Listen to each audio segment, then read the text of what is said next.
Dans une salle de conférence à Stockholm, des responsables de la défense suédois se rassemblent autour d'une télévision. Le président des États-Unis parle avec calme et assurance. Puis, il dit quelque chose qui fait taire la salle. Je cite « Je n'ai pas besoin du droit international. Ma morale, moi-même, c'est la seule chose qui peut m'arrêter », murmure quelqu'un en suédois. Un autre responsable s'adosse à sa chaise, se frottant les tempes. Pendant 70 ans, la sécurité de la Suède reposait sur une seule hypothèse. L'Amérique garantit la paix en Europe. La main ferme sur le bouton rouge. Cette hypothèse vient tout juste de voler en éclats. Le parapluie nucléaire américain n'est efficace que si les États-Unis comptent vraiment l'utiliser. En quelques semaines, le journal le plus prestigieux de Suède a publié un éditorial impensable, appelé la Suède à débattre sérieusement des armes nucléaires. Il ne demandait pas à la France d'étendre son parapluie. Ils n'attendaient pas que la situation se calme. Ils parlèrent de la Suède elle-même, construisant la bombe.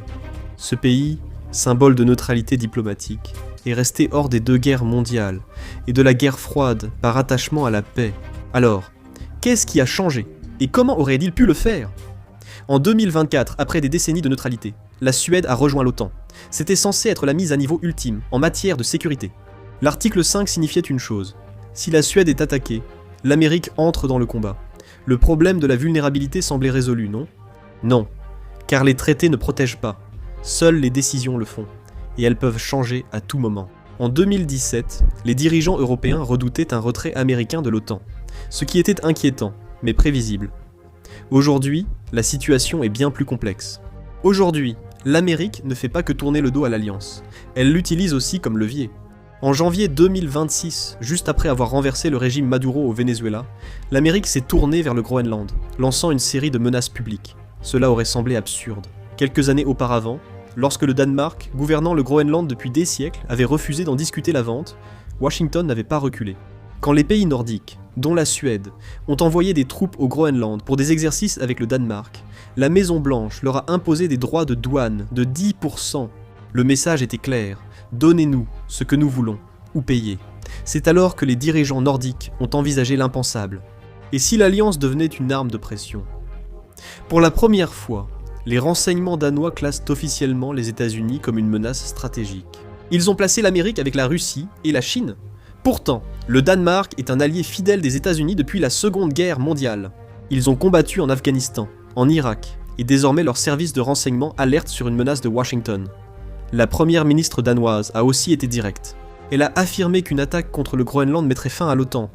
Pas l'affaiblir, y mettre fin. Ce drame était aussi un avertissement.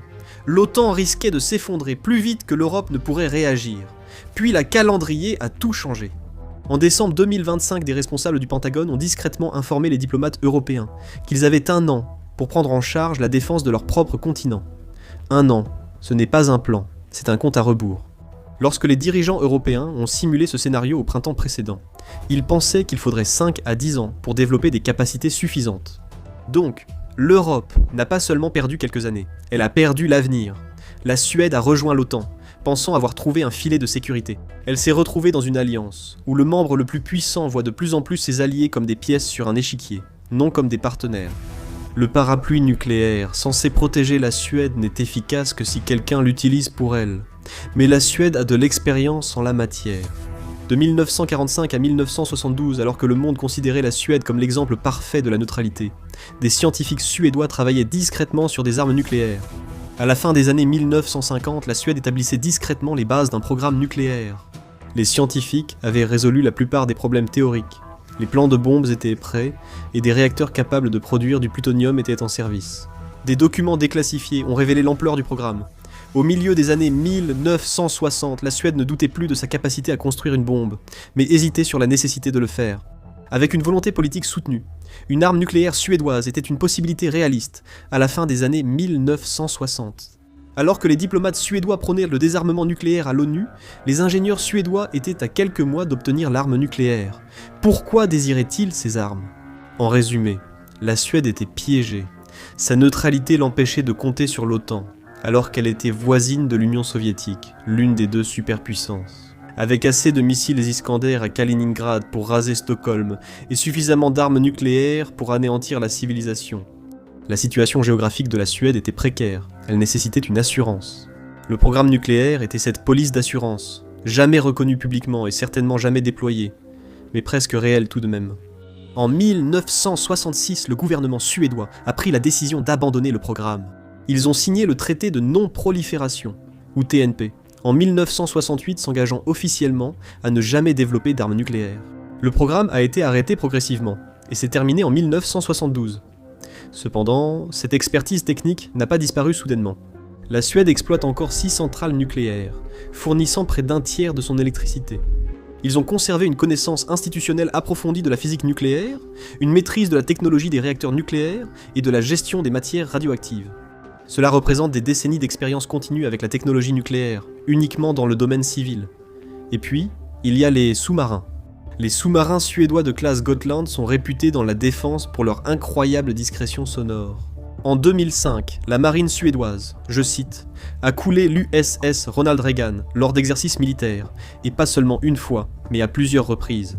Pour le prix de 2 F-18 Super Hornet, les Suédois ont coulé un super carrier valant 60 fois plus. Le porte-avions à $1 milliard ignorait totalement la présence du sous-marin suédois. La marine américaine, impressionnée et préoccupée, a loué un sous-marin suédois pendant 2 ans pour entraîner sa flotte à l'affronter. Les officiers de la marine américaine devaient apprendre à combattre ce qu'ils ne pouvaient détecter. Vous vous demandez peut-être le lien entre des sous-marins ultra silencieux et les armes nucléaires. Tout. Car la dissuasion nucléaire ne consiste pas seulement à fabriquer une bombe, mais à prouver qu'on peut riposter après une attaque.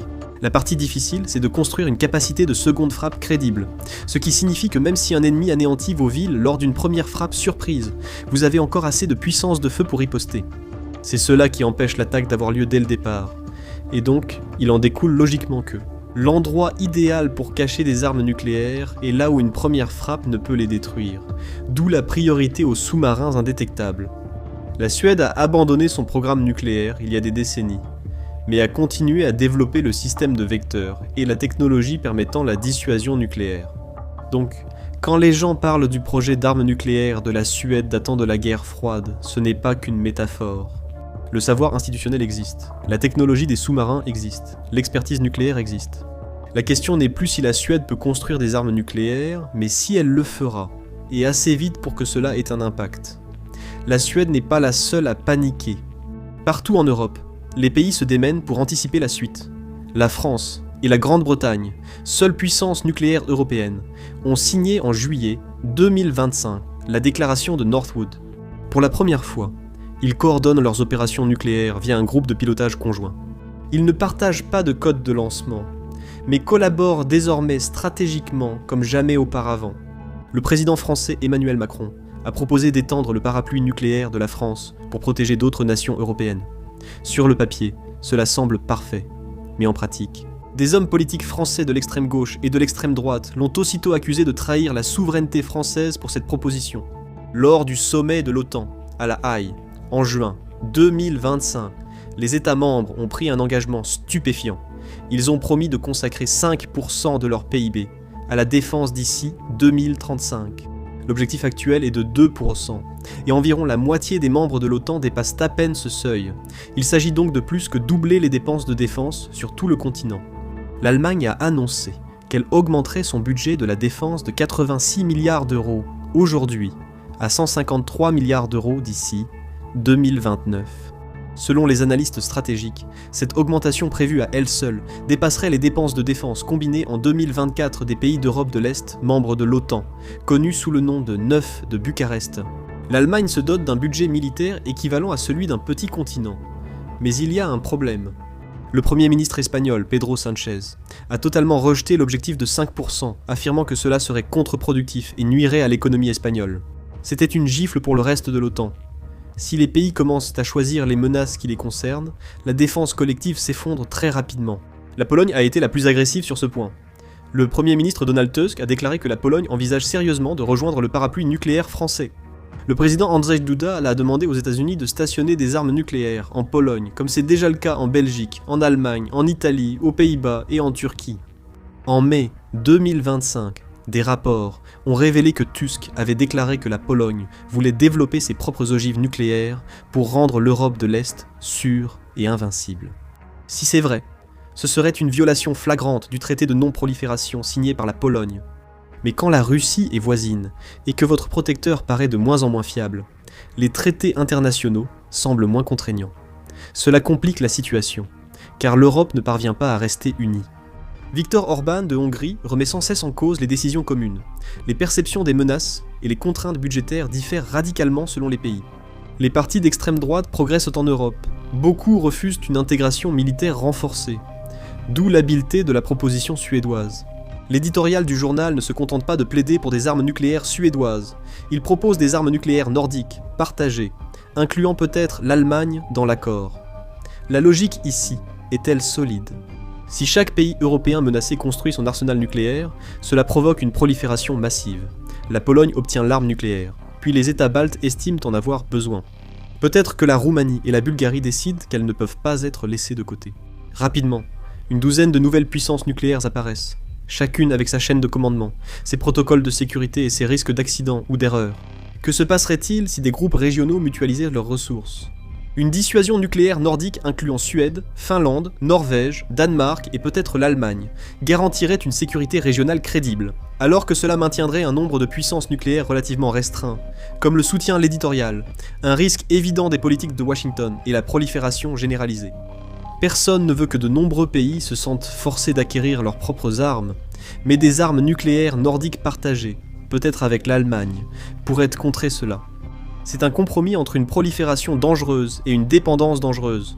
Au lieu de 10 nouvelles puissances nucléaires, vous obtenez un nouvel arrangement régional. Cela pose une dernière question. Si la Suède ne peut pas construire des armes nucléaires assez vite, pourquoi en parler ?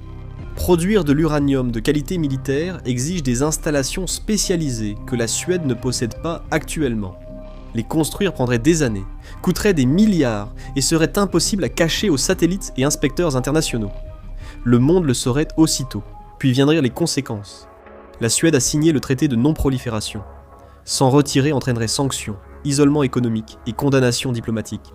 Pire encore, cela s'apprête précisément ce que la Suède affirme vouloir empêcher. Si la Suède déchire le règlement, tout le monde en fera autant. Le calendrier pose également problème. Selon la plupart des experts, même avec l'expertise nucléaire suédoise, développer une arme fonctionnelle prendrait des années, pas des mois.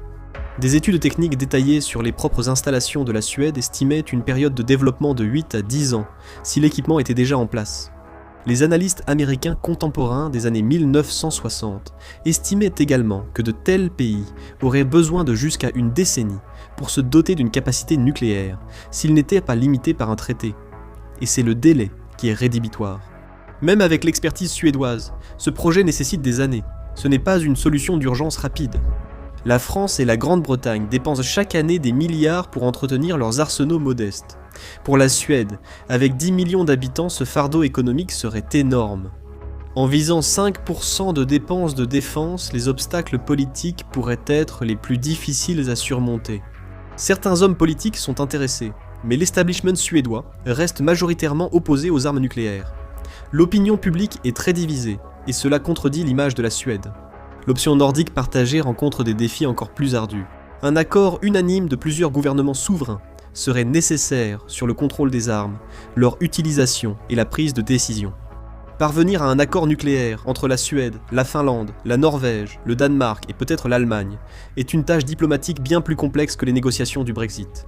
La réalité c'est que la Suède ne peut sans doute pas obtenir des armes nucléaires assez vite pour faire face à la crise actuelle, même si elle le souhaitait. Mais ce n'est peut-être pas la vraie question. Retour à la salle de conférence à Stockholm. Ces responsables ne sont pas là parce qu'ils pensent que la Suède aura l'arme nucléaire l'an prochain, mais parce que leur vision du monde vient d'être bouleversée. Pendant 75 ans, l'Alliance transatlantique a défini la sécurité européenne.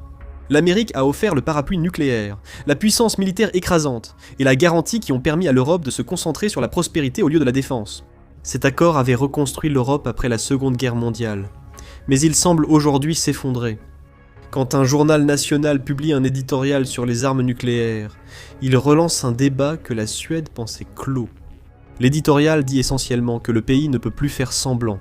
Il faut parler de sujets qu'ils ne veulent absolument pas aborder. L'Europe est obligée de repenser fondamentalement sa sécurité. Le continent doit reconstruire une véritable capacité militaire et assumer la responsabilité de sa propre défense, comme il n'a pas eu à le faire depuis 1945.